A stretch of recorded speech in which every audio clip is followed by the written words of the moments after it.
주간마다 히브리서를 살펴보는 가운데 있습니다. 우리가 히브리서를 통해서 올 한 해 느끼고자 원하는 것은 이 복음 안에 서는 게 어떤 거냐, 그리고 내가 복음 안에 서면서 내 삶이 어떻게 살아가줘야 되는 것이냐, 그런 이야기를 좀 함께 나누려고 히브리서를 살펴보는 가운데 있습니다. 우린 지난주에 이 히브리서 2장 5절부터 18절의 말씀을 가지고 철저히 우리를 위하심, 이런 이야기를 함께 살펴봤었습니다. 그 부제목을 뭐라고 말씀드렸는가 하면 붙들고 속량하시고 도우시기 위해, 이렇게 말씀을 드렸습니다. 우리가 신앙생활 하면서 어느 순간 우리가 이 주님께 맞춰졌던 신앙과 마음의 눈들이 이 세상의 염려나 어떤 세상의 부귀 영화나 세상의 것들에 우리 눈이 맞춰지기 시작하면 어느 순간부터 우리가 믿는 예수 그리스도가 작아진다라고 말씀을 드렸습니다. 처음 예수를 믿고 구원의 확신을 갖고 기쁨을 가질 때는요, 정말 그렇게 고백합니다. 예수만 있으면 살 수 있다고. 내가 예수 한 분만으로 살 수 있다고 그런 믿음의 고백을 하며 살아갑니다. 근데 참 신기한 건 그분을 바라보는 눈들이 어느 순간부터는 작아지고 약해진다는 거예요. 그것이 작아지고 약해지면 참 신기한 건 따라오는 게 있습니다. 세상께 커 보여요. 세상께 좋아 보입니다. 물질이 중요하게 여겨지게 되고 내 어떤 명예나 내 삶의 어떤 부분이 굉장히 크게 여겨집니다. 또한 그뿐만 아니라 내게 닥친 문제들, 내게 지금 벌어진 어려운 상황들, 이런 것들이 산더미처럼 크게 보여집니다. 결국은 그것이 두 가지가 다 우리의 영을 눌러버립니다. 세상을 향한 눈들, 그것은 예수님이 내 인생에 별로 중요한 것이 되지 않게 나를 눌러버립니다. 내 문제가 하나님을 바라보는 것보다 커지면 그 문제가 나를 누릅니다. 그러면 내가 영적으로 하나님 앞에 성장해 나갈 수 없는 그런 단계에 처할 수밖에 없다는 거예요. 근데 히브리서 기자는 우리에게 뭐라고 지금까지 이야기해 주고 있는가 하면, 너희들이 받은 구원, 너희들을 구원하기 위해서 십자가에 죽으신 예수 그리스도, 그분이 얼마나 존귀한 분이고 그분이 얼마나 크고 놀라우신 분이시고 너희들이 받은 은혜가 얼마나 크고 놀라운 것인지를 너희들이 깨달아 알아야 한다라고 우리에게 가르쳐주고 있다는 말입니다. 결국 그것을 우리가 알고 예수 그리스도를 다시금 회복할 때 우리는 그 모든 것으로부터 사단과 싸워 이길 힘을 얻는다는 거예요. 커 보였던 물질들, 그것 때문에 다른 사람과 비교하면서 눌러졌던 그 마음들 다 벗어 던지게 됩니다. 내 앞에 닥쳐있던 문제들, 그 문제 때문에 힘들고 어려웠던 그 삶의 모든 무거운 짐들 주님 앞에 다 내려놓게 됩니다. 그리고 내가 믿는 예수 그리스도를 바라보면 그분을 통해서 내가 그 모든 것을 견디고 이길 만한, 싸워 이길 만한 힘이 주어지는 것이라는 거예요. 그래서 우리가 믿는 예수 그리스도를 얼마나 크게 바라봐야 하는가, 그분을 바라보는 눈을 놓치지 않는 게 얼마나 중요한가, 그런 이야기를 저희가 지금 2장까지 살펴본 겁니다. 오늘 본문에 보면 그러므로라는 말로 시작을 합니다.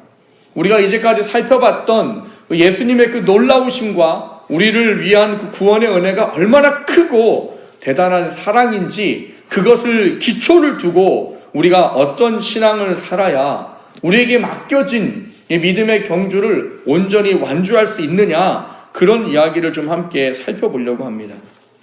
오늘 말씀을 통해서 우리가 우리에게 주어진 것을, 믿음의 경주를 온전히 감당해 나아가는 우리 모두가 될 수 있기를 주님의 이름으로 먼저 축원합니다. 첫 번째 함께 나누고자 하는 것은 표대가 확실해야 합니다 하는 거예요. 여러분, 표대가 뭡니까? 표대는 무엇인가를 기준을 해주는 겁니다. 그래서 그 기준을 향하여 가는 거지요. 그것이 우리를 표대라고 말합니다. 근데 성경에 보면 우리 인생에 표대가 있다고 그래요. 여러분, 사람들은 저마다 나름대로 인생의 표대를 가지고 사는 사람들입니다. 그 표대가 사람마다 다 다른 것 뿐이에요. 다 다르지만 그 모든 사람들이 표대를 가지고 살아요. 그 표대를 잃어버리면 사람은 그때부터 인생의 삶의 힘도, 살아가는 어떤 방향도 잊어버리게 됩니다. 여러분, 서울의 큰 전철역이나 기차역 같은 데 가면 노숙을 하시는 분들을 보게 됩니다.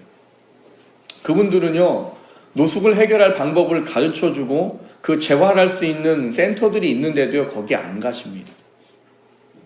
그분들의 얘기는 그래요. 삶에 어떤 이유가 없대요. 그냥 그래서 누가 주는 밥 먹고 그냥 이렇게 살다가 그냥 죽겠다는 거예요. 삶의 표대를 가지고 목적을 가지시고 재활을 하시고 사람의 삶을 사십시오라고 말해도 그분들은 그렇게 하지 않는답니다. 왜 그렇습니까? 삶의 이유가 없어졌기 때문이에요. 그 삶의 이유가 없어지는 사람들 중에 마음을 강하게 먹는 사람이 뭘 하느냐? 결국 자살을 택하게 되는 거예요. 삶의 표대는 굉장히 중요한 겁니다. 근데 문제는 이 삶의 표대가 예수를 그리스도로 구주로 고백한 우리를 하나님께서 말씀하시는 삶의 표대가 세상과는 분명히 다른 곳에 맞춰져 있다는 사실이에요. 그래서 사도 바울은 이 표대에 대한 이야기를 그때 당시에 많이 유행했던 운동 경기를 가지고 설명을 해 나가고 있습니다. 이 사도 바울이 살던 시대에는 올림픽이 열려있던 시대입니다. 남자들이라면 운동 참 좋아하잖아요.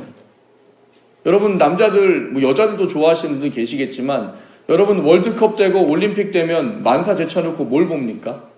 전부 다 TV 앞에 가서 앉아 있어요. 그거 좋아하면 어쩔 수가 없는 거예요.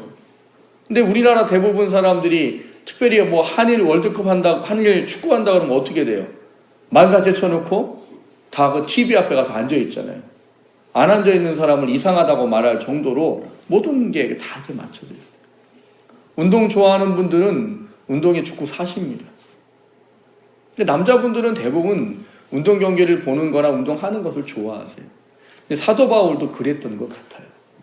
왜냐하면 사도 바울이 이 인생의 어떤 삶의 신앙의 믿음의 경주에 대한 부분들 이런 거를 운동 경기에다가 자꾸 비교를 해서 이야기합니다. 보면은 사도 바울이 주로 사용하는 그 운동 경기가 뭐냐면 달리기하고 권투예요. 여러분 성경을 보면 권투란 단어 없잖아요. 근데 왜 제가 달리기랑 권투라고 말할까요?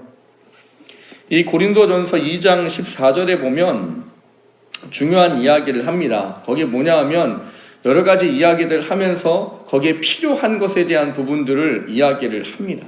그 필요한 것을 인생에서 뭐라고 말하는가 하면 이 향방을 향하여서 달리는 사람이라 그렇게 말하고 허공을 치지 않는 헛손질을 하지 아니하고 상대방을 정확하게 때리는 것이다. 이 이야기를 해나가고 있다는 거예요. 두 가지 다 뭘 이야기하고 있는 건가 하면 이 고린도전서에 나와 있는 이 이야기에 보면 뭔가 내가 해야 되는 지금 경기에 합당한 것을 얻기 위해서 그 필요한 것에 합당한 모습으로 한다는 거예요. 여러분 달리기를 하는 사람이 뭘 하느냐? 거기에 다름질해야 되는 방식과 또 바라가야 될 표대를 그 꼴린 지점을 향하지 않으면 아무리 빨리 달리고 죽어라 달려도 소용이 없다는 거예요. 준비 땅 했는데 갑자기 사람이 뒤로 달려요. 그럼 어떻게 되겠어요?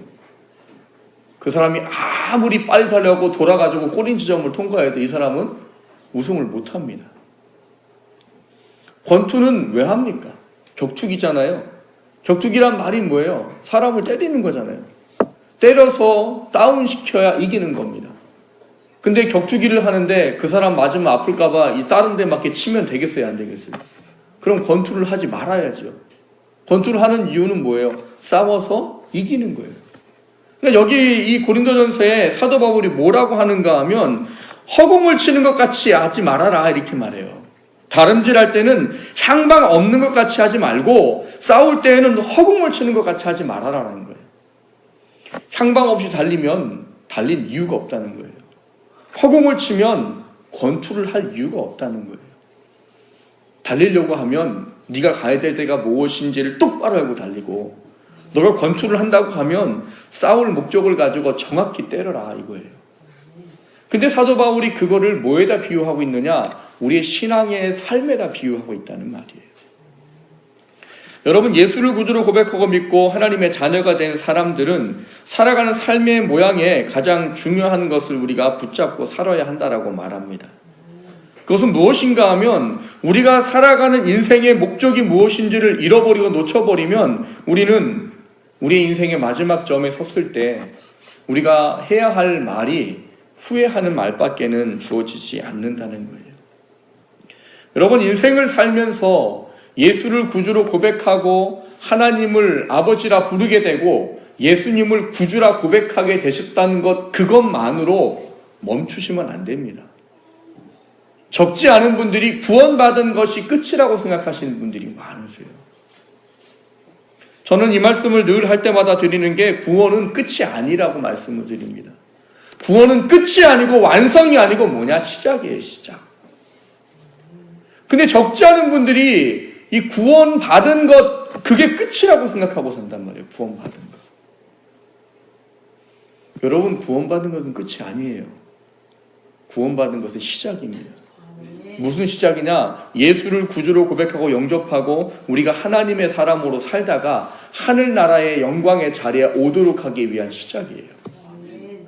이 시작이 없는 사람은 누구도 하나님을 믿을 수 없고 누구도 천국을 인정하거나 그것을 소망할 수 없고 이 땅 살면서 영의 삶을 살고자 하는 사람은 단 한 사람도 없습니다. 왜냐, 이 진리는 세상의 것으로는 깨달아지지 않아요. 이 믿음과 진리는 세상의 것 가지고는 도저히 알 수가 없습니다. 그 사도 바울은 로마서에서 뭐라고 말하느냐? 하나님 앞에 스스로 올 자가 단 한 사람도 없다, 그렇게 말해요. 하나님이 깨달음을 주고 예수를 구주로 고백하고 영접하게 한 사람만 하나님께 나올 수 있다는 거예요. 그래서 구원은 시작이에요. 근데 적지 않은 분들이 구원은 끝이라고 생각합니다. 그리고 대부분 구원 받았으면 됐지라고 생각하고 사신단 말이에요. 여러분, 오늘부터 신약을 한번 쭉 한번 읽어보십시오. 구원 받으면 됐다고 하면은요, 복음서만 있으면 족합니다. 복음서에 구원의 모든 것은 이미 다 담겨져 있어요. 그럼 나머지 서신서나 뭐 예언서라고 말하는 계시록이나 이런 건 다 필요 없습니다. 왜요? 거기에는 구원받은 사람이 어떻게 살아가야 합니까? 라는 것으로 채워져 있기 때문이에요. 그리고 그것을 가지고 말씀하시는 것이 무엇이냐 하면 우리가 택함받은 하나님의 자녀로 영의 삶을 살아야 한다라고 가르치고 있기 때문이에요. 근데 이 표대와 향방이 우리가 깨달아지지 못하면 구원받았으니까 끝났다고 됐다라고 생각한다면 우리는 우리의 인생을 나름대로는 잘 살고 멋지고 행복하게 살 수 있어요. 그러나 그것이 마지막 하나님 앞에 섰을 때는 후회하고 안타까운 인생이 될 수밖에 없다는 거예요. 제가 좋아하는 목사님 중에 한 분이 김남준 목사님이신데 그분이 쓴 책을 이렇게 보시다 보면 게으름이라는 책이 나옵니다. 그 게으름이라는 책에 이런 얘기가 있어요. 삶은 열심히 산다는 거예요. 새벽같이 일어나서 일하고 밤늦게까지 일하고 쉬지 않고 일하고 휴일날도 일하고 엄청나게 열심히 일한다는 거예요. 근데 그렇게 열심히 일해도 게으를 수 있습니다, 이렇게 말해요. 그분이 말하는 게으름은 뭐냐면 영적인 게으름입니다. 육적으로는 바쁘고 열심히 살고 사람들에게 인정받고 살았는데 구원받은 하나님의 자녀들은 하나님 앞에 그 하나님의 열심이 없으면 그건 게으르다는 거예요. 영적 게으름에 대한 부분들을 그분이 지적을 해놓은 것입니다. 왜 그럼 육적으로는 열심히 부지런히 최고의 삶을 사는데 영적으로는 게으를까요? 이유는 단 하나예요.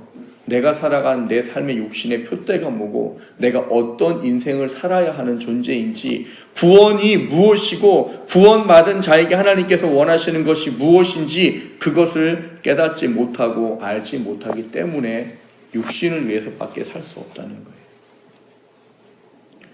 아이들한테 제가 그런 이야기를 합니다. 학생부 아이들을 가리키면서 야, 세상이 만약에 죽고 끝난다면 나도 목사 안 한다. 이렇게 말해요. 제가 오늘도 주일학교 아이들, 학생부 아이들한테 그런 설교를 했어요. 복음에 대한 설교를 해주면서 야, 죽음이 끝이야. 그럼 나도 목사 안 해. 야, 죽음이 끝이면 이 세상 사는 건이라도 좀 잘 살아야 될 거 아니야.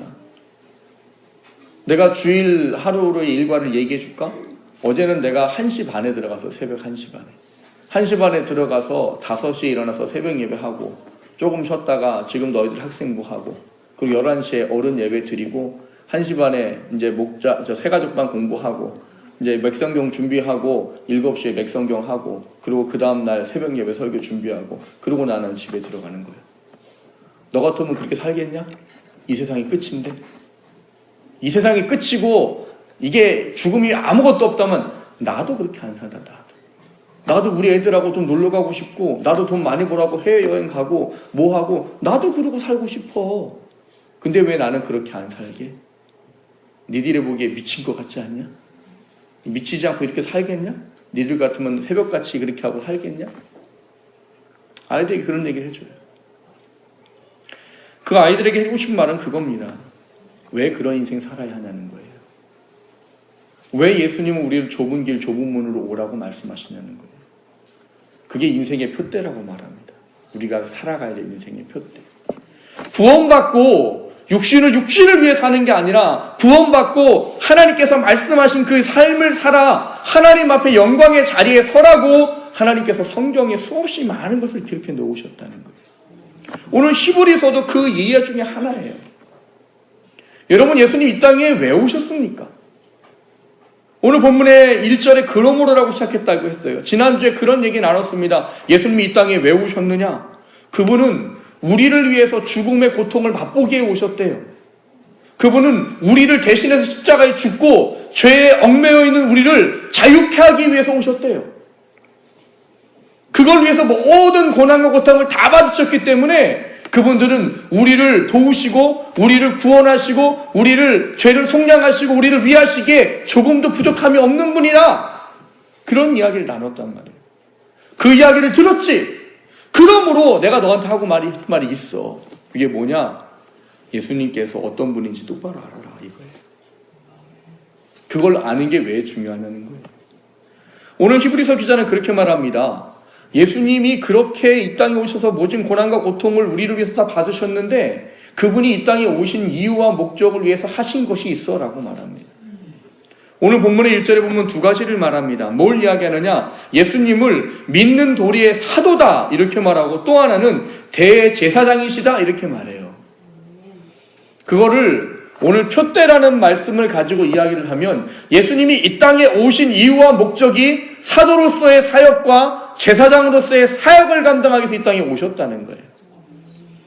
그거를 지난주에 말씀으로 다시 말씀드리면 예수님은 이 땅에 왜 오셨느냐? 우리를 구원하시기 위해서 그 구원의 완성을 위해서 모든 것을 친히 다 담당하시고 십자가에 죽고 부활하시고 승천하시고 다시 오실 구원의 완성을 위해서 이 땅에 오신 분이다 이런 말인 거예요. 지난주에 그런 말씀을 드렸습니다. 예수님이 이 땅에서 하실 수없이 많은 게 있어요. 태어나시고 살아 사시고 3년의 공생애를 사시고 고난과 핍박을 받아 십자가에 죽으시고 다시 부활하시고 하늘나라의 보좌 우편에 승천하시고 다시 재림해서 이 땅에 오신대요. 근데 그 모든 게 우리의 구원을 완성하기 위해서 하나님이 예수님을 통해서 이루신 일이라는 거예요. 제가 지난해 성탄절 때 설교를 뭐라고 했냐면 예수님이 이 땅에 죽기 위해서 오셨습니다라고 말씀을 드렸었어요. 죽을 목적으로 오신 분이 예수님이세요. 여러분 이 땅에 죽을 목적으로 태어나는 사람이 있습니까? 인간으로서는 없습니다. 다 살겠다고 살아가는 거죠.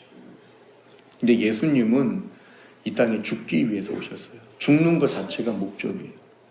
그걸 통해서 뭘 하시느냐? 하나님의 자녀들을 구원하시기 위한 목적으로 그 일을 행하시고 계시다는 거예요. 그 첫 번째 사역이 이 사도로서의 사역입니다. 사도들은 뭘 하는 사람들입니까? 예수님이 승천하시고 난 이후에 교회들을 형성하면서 그 사람들에게 예수 그리스도가 누구신지를 가르치는 사역을 하신 분이세요. 그래서 믿음이 뭐고 구원이 뭐고 어떻게 해야 하나님의 자녀가 되는가 그 모든 것에 대한 부분들을 가르치고 깨달아 예수를 구주로 고백하고 영접해서 예수를 믿고 구원받아 하나님의 자녀로 하나님의 영의 사람으로 살도록 그 사역을 감당하는 게 누구예요? 바로 사도예요. 사도. 구약의 하나님의 사람으로 표현을 한다면 선지자인 겁니다. 선지자. 구약의 선지자들은 이 바로 예수님이 하셨던 것을 예수님이 오시기 전에 하나님의 뜻을 사람들에게 전하는 일을 하는 사람들이었어요. 여러분, 예수님이 이 땅에서 가장 많이 하신 말씀이 뭘까요?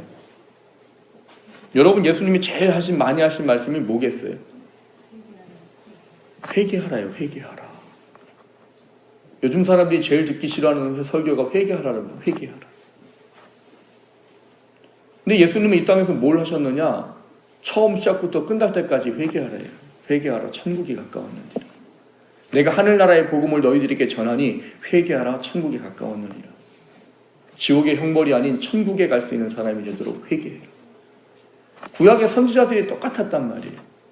구약의 선지자들이 한 일이 뭡니까? 죄를 깨닫도록 지적하는 거예요. 야, 너희들이 하나님 그렇게 살면 안 된대.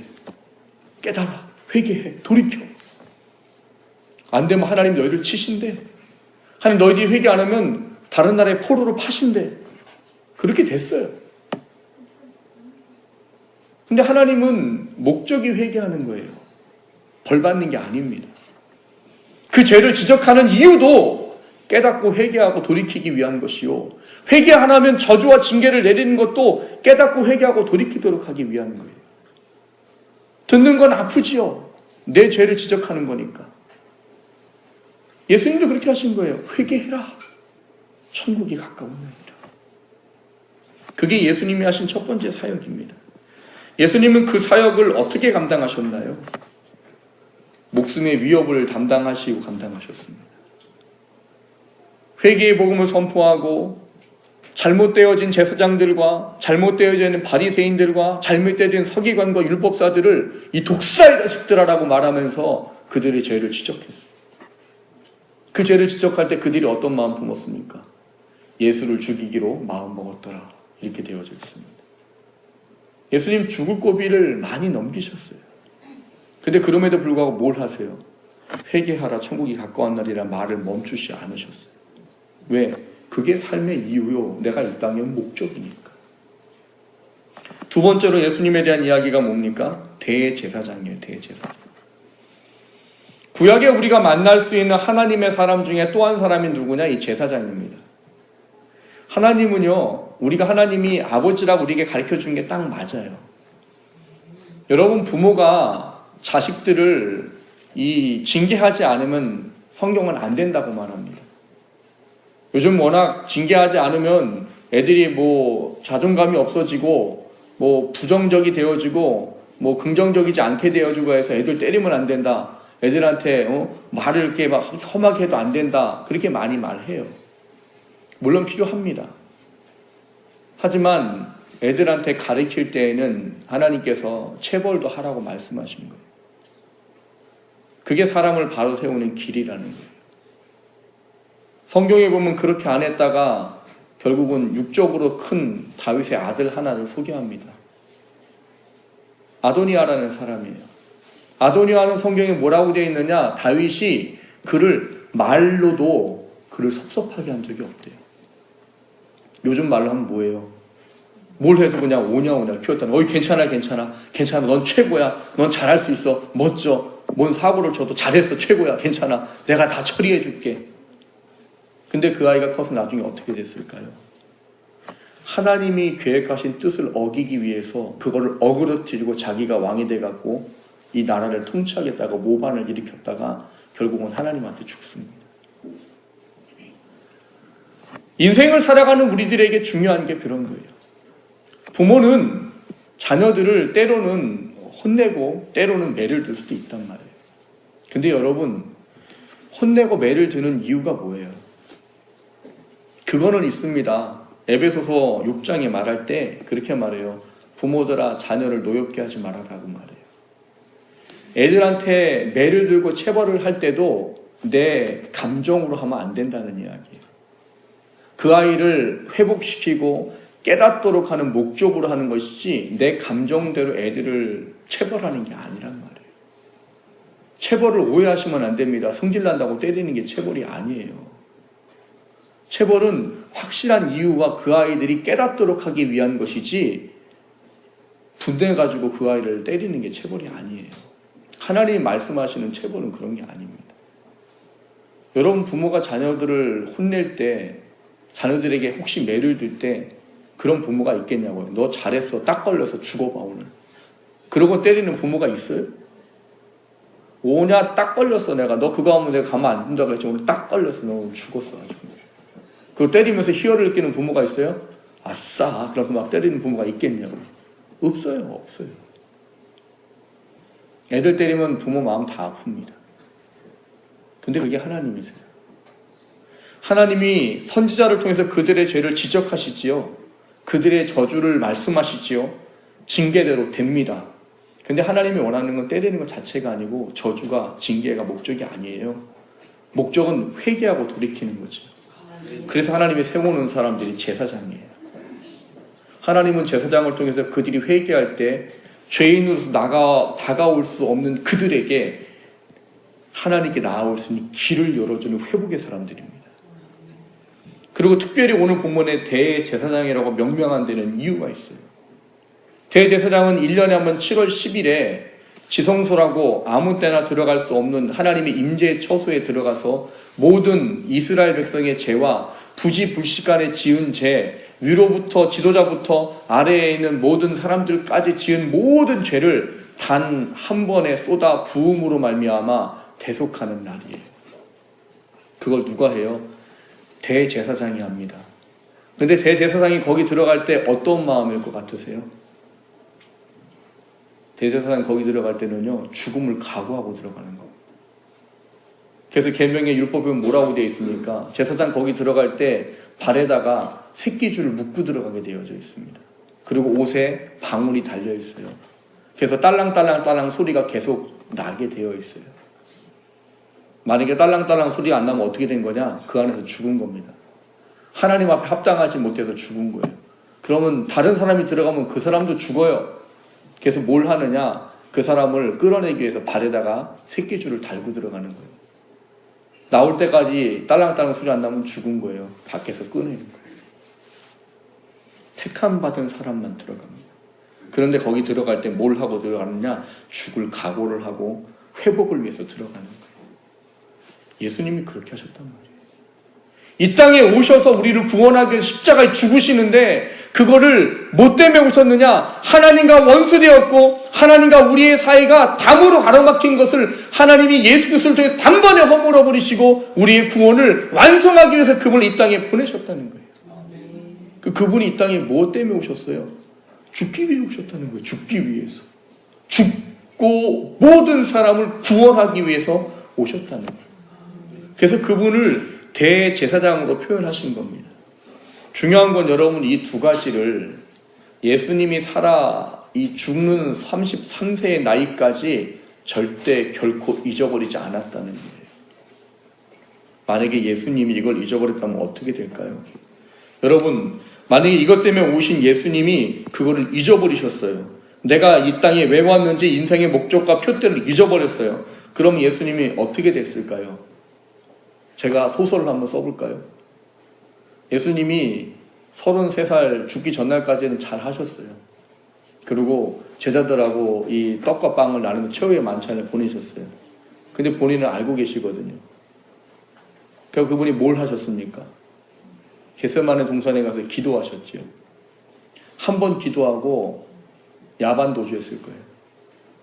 자기의 인생의 목적이 죽기 위해 왔다는 것을 놓쳤다면, 내가 선지자로 제사장으로 이 땅에 온 목적을 놓쳤다면 예수님이 야반도주했을 겁니다. 왜요? 예수님 두려웠습니다. 그분이 하나님이시지만 우리와 똑같은 육신의 몸을 갖고 계셨어요. 이 땅에 오셨을 동안 우리와 똑같은 인간이세요. 근데 그분은 그래도 근본이 하나님이라 앞으로 본인이 뭘 당할지를 다 알고 계셔요. 그게 쉬우셨겠어요? 내가 앞으로 제자들에게 배신당하고 팔려가지고 매맞고 내가 만든 피조물한테 침뱉음 당하고 조롱받고 결국 내가 만든 피조물들한테 죄인이라고 십자가에 못 박혀 죽게 되고 그걸 다 아신단 말이에요. 그분도 그걸 피하고 싶었단 말이에요. 그래서 그분이 3번 똑같은 제목을 가지고 기도합니다. 아버지, 할 수 있거든 이 잔이 좀 내게서 지나가게 해주십시오. 아버지가 원하신다면 이거를 좀 옮겨 주시옵소서. 아버지, 이게 아버지의 뜻이거든 이 잔을 내게서 좀 옮기시옵소서. 마태복음과 마가복음과 누가복음의 표현은 다르지만 이 기도를 3번 하셨다고 써 있어요. 근데 그 순간도 여러분 주님은 자신의 인생의 표대를 놓치지 않으셨습니다. 왜냐? 그 기도를 하고 예수님께서 무슨 기도를 하시는가 하면 그러나 나의 원대로 마시고 아버지의 원대로 하시옵소서. 그게 인생의 표대를 놓치지 않은 사람이 하는 일이에요. 여러분, 우리가 인생 살면서 구원을 받았는데 왜 우리가 세상에서 떠내려갑니까? 왜 세상의 것에 자꾸 우리 마음이 빼앗겨져 가지고 예수 믿는 게 하찮게 보이고 나를 위해 십자가에 죽으신 예수님이 왜 가볍게 보여요? 내 인생에 구원받은 표대를 놓쳤기 때문이에요. 여러분, 예수를 믿고 구주로 구원받은 사람들은 더 이상은 육신을 위해 사는 존재가 아니라 영을 위해 사는 존재라고 성경은 규정합니다. 갈라디아서 2장에도 이제는 더 이상 내 육신을 위해 사는 게 아니라 내가 십자가에 복에 죽은 것은 하나님의 아들을 믿는 믿음 가운데 살기 위함이다라고 말합니다. 고린도전서에 말하는 것도 마찬가지예요.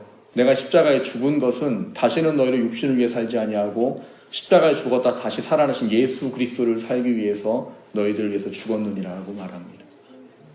우리가 구원받은 것은 우리가 이 육신을 위해 살기 위해가 아니라 영의 사람으로 살도록 구원받았다는 거예요. 그래서 구원은 끝이 아니고 완성이 아니고 시작이라고 말하는 겁니다. 그 시작의 점을 놓쳐버리니까 우리는 자꾸 세상 보면서 낙심하고 낭망하는 거예요. 그 세상 보면서 부러워하고 세상 것을 보면서 시기하고 나는 왜 이게 없냐고 하나님을 원망하는 거예요. 우리는 그런 것과 비교할 수 없는 가장 최고의 것을 받은 사람들이에요. 근데 그 표대를 놓치니까 세상이 자꾸 보인단 말이죠. 그 세상 때문에 힘들어한단 말입니다. 사랑하는 성도 여러분, 내가 무슨 표대를 가지고 내 인생을 살아야 할지를 돌아보시기를 주님의 이름으로 축원합니다. 그것 때문에 내 인생에 바로 갈 때 여러분이 세상을 두려워하지 않을 수 있어요. 세상 때문에 내 지금 삶의 문제 가지고 어려워하지 않을 수 있어요. 그 은혜를 깨닫게 되기를 주님의 이름으로 축원합니다. 오늘 본문에 보면 우리에게 또 한 가지 중요한 걸 가르쳐 줍니다. 이걸 어떻게 할 수 있냐는 거예요. 여러분들도 경험해 보셨잖아요. 예수님 믿고 살다가 어느 순간 표대가 흐려져 버리고 내가 살아가야 할 삶의 문제가 방식이 뭔지 목적이 뭔지를 잃어버린 경험들을 다 해보셨을 거예요. 어떻게 하면 우리를 그럼 이걸 잊어버리지 않고 살 수 있을까요? 오늘 본문에는 우리에게 중요한 표현을 해주고 있습니다. 1절 마지막 절에 보시면 예수를 깊이 생각하라 이렇게 말하고 있어요. 예수를 뭘 깊이 생각하라고요? 앞서 말씀드렸던 그분이 이 삶의 목적을 이루기 위해서 그 목적을 한 번도 흐트러지지 않고 주님께 초점 맞춰 살았던 그 삶의 목적이 우리에게 그대로 올 수 있도록 예수를 깊이 생각하라는 거예요. 깊이. 여러분, 예수를 깊이 생각하는 게 없으면 어렵습니다. 큐티라는 걸 해보신 분들은 혹시 그런 경험 해보셨을 거예요. 아침에 일어나가지고 열심히 말씀 묵상합니다. 그리고 하나님이 내게 오늘 무슨 말씀 주셨는가 쓰기도 하고 적용거리를 정하죠. 내가 오늘 이렇게 하나님 살겠습니다. 오늘 내게 이 말씀 주셨는데 이렇게 살겠습니다. 그러고 나서 땡. 하루 종일 아무 생각도 안 나요.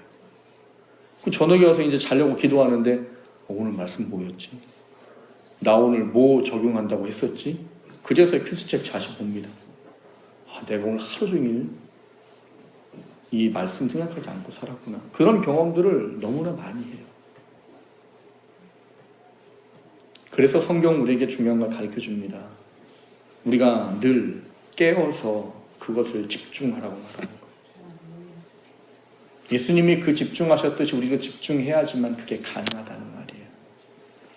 오늘 본문에는 우리에게 그것을 그렇게 가르쳐 주는 겁니다. 예수님이 이 땅에 오셔서 살아가신 그 삶의 모습을 그분이 아들로서 우리를 위해서 집을 맡으신 분으로 사셨다라고 말하는 거예요. 그리고 그분을 우리가 온전히 초점하는 게 필요하다라고 말하는 거예요. 그걸 위해서 우리가 깊이 생각하는 것이 필요하다라고 말하는 겁니다. 이 깊이 생각하다라는 말의 원어를 살펴보면 어떤 거로 떼어 있는가 하면 깨닫다, 이해하다, 통찰하다라는 단어로 되어져 있습니다. 근데 이 단어가 원어에 뭐가 하나 더 붙은 거예요.